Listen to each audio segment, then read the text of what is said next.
As an instructor of sustainability studies, I think revitalizing this area will enable us to use it in a more effective way to engage students in talking about sustainable landscape management.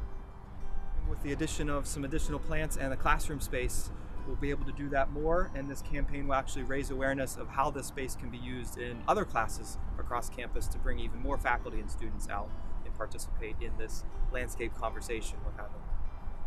This being an area on campus where there's a pathway where people walk to and from class all the time, I think this is a spot where people are really going to stop and think about what's here.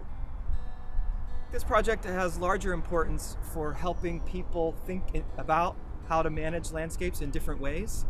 We're so used to the stereotypical lawn and garden that we often forget that there are other possibilities.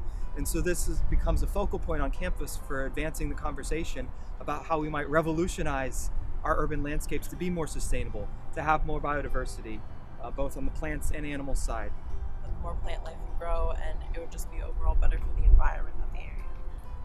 There's not a lot of places on campus that have this sort of ecosystem to them. In addition to the plants and animals immediately around the pond, part of the vision of this project is to create a more formal classroom space outside. An outdoor class space would allow people to see firsthand what it means to have this type of wildlife, and having different plants, they can learn about things firsthand and not have to see it in a textbook.